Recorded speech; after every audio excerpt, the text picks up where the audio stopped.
Antes da gente entrar nessas estratégias que a H. pylori tem, vamos conhecer um pouco sobre a anatomia, histologia e fisiologia do estômago. Vamos ver aí algumas imagens que vão nos ajudar a entender o porquê que o estômago é um órgão interessante para a H. pylori e como é que ele vai funcionar aí para tentar se defender dessa bactéria. A primeira imagem aparece para a gente, né? É um corte histológico da mucosa do estômago corado com hematoxilina eosina. Essas reentrâncias que vocês veem aqui, apontadas pela seta, são as fossetas gástricas. Aquelas glândulas que a gente estudou no CDP, glândulas oxínticas e glândulas pilóricas, que apresentam uma série de células, células G, células mucosas, células parietais, principais, elas estão aqui, gente, ó, na camada número 1. Isso daqui é a mucosa gástrica. Na camada 2, bem fininha, ó, nós temos a camada muscular da mucosa gástrica, tá? Na camada 3, nós temos a camada submucosa. E lá no finalzinho, na camada 4, a camada muscular da mucosa, desculpem, a camada muscular do nosso estômago. A muscular da mucosa está aqui no número 2. Então, essa é a divisão histológica do estômago. Nós temos mucosa, representada pelo número 1 e 2, submucosa, representada pelo número 3, e muscular. Ainda teríamos a camada serosa, que é uma camada de revestimento externo, formada basicamente por tecido conjuntivo. Lembrando que na camada mucosa nós encontramos as glândulas, células produtoras das secreções gástricas. Na camada submucosa nós vemos bastante tecido conjuntivo, tem ainda poucas glândulas que produzem muco. E na camada 4 é a camada muscular, que vai ser formada por tecido muscular estriado, esquelético, liso, desculpem, e esse músculo liso ele vai estar aí em vários sentidos, no sentido transversal, longitudinal, para assegurar aquele movimento de mistura, de segmentação que o nosso estômago vai fazer para misturar o suco gástrico com o bolo alimentar. Tudo bem até agora? Vamos então passar para a próxima imagem.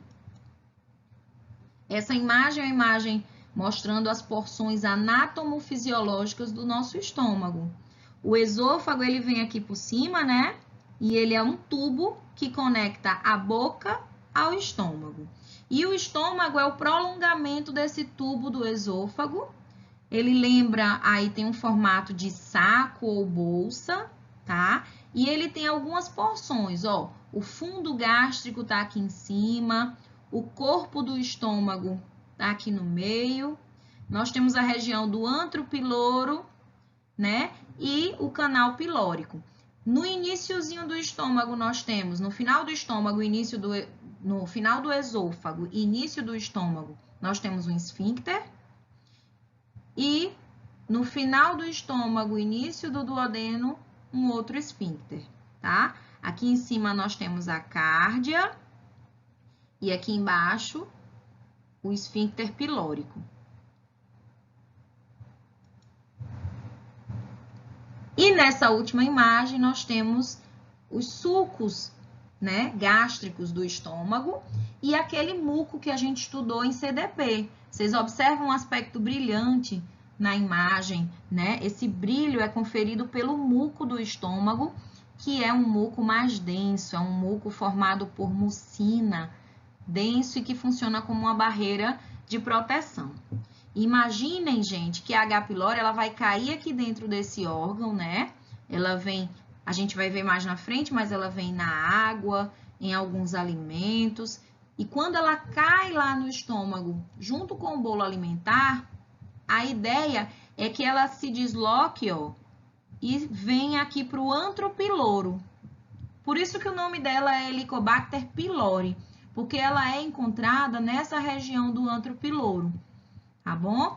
E ela vai se fixar na mucosa gástrica. e lá é que ela vai emitir e utilizar os seus fatores de virulência. Tudo tranquilo? Vamos passando então para a próxima etapa. Vamos conhecer os fatores de virulência especificamente da nossa H. pylori.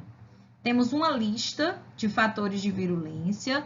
Alguns deles vocês já trabalharam em CDP, né? E agora a gente vai estudá-los em sequência. O primeiro deles são os flagelos, gente. Os flagelos, eles são estruturas que permitem o deslocamento da H. pylori, né? Para que ela se aproxime ali do antro piloro. E vai ajudar também para que ela atravesse a camada de muco gástrico quando ela está ali chegando próximo ao antro piloro. Um outro fator de virulência muito importante que vai ser usado imediatamente assim que a bactéria entra no nosso estômago é a produção da enzima urease. A urease é uma enzima que a H. pylori produz e que vai neutralizar a acidez do suco gástrico. Lá na frente eu vou explicar como é o mecanismo de ação da urease, tá, gente? Mas o fato é que ela vai neutralizar e vai criar um ambiente alcalino em volta da H. pylori. Não é que o estômago inteiro vai ficar alcalino, mas a presença da urease vai garantir que em volta da H. pylori o ambiente se torne mais alcalino. Um outro fator de virulência muito importante é o fator de virulência que a H. pylori produz para degradar o muco gástrico. Aquele muco que é denso, que é bastante espesso, ele precisa ser atravessado para que a H. pylori chegue na mucosa. Então, ela vai liberar mucinase e fosfolipases. São duas enzimas que ajudam a dissolver parcialmente o muco gástrico. E aí, com o auxílio dos flagelos, ela consegue se aproximar do epitélio da mucosa. Quando a H. pylori se aproxima do epitélio, ela precisa se fixar. E as adesinas são glicoproteínas adesivas. Elas ajudam a H. pylori a se fixar na parede das células que estão ali na mucosa, das células epiteliais. Consequentemente, isso vai evitar que a H. pylori seja removida do estômago para o intestino. A maior parte das bactérias vai ficar no estômago por conta das adesinas.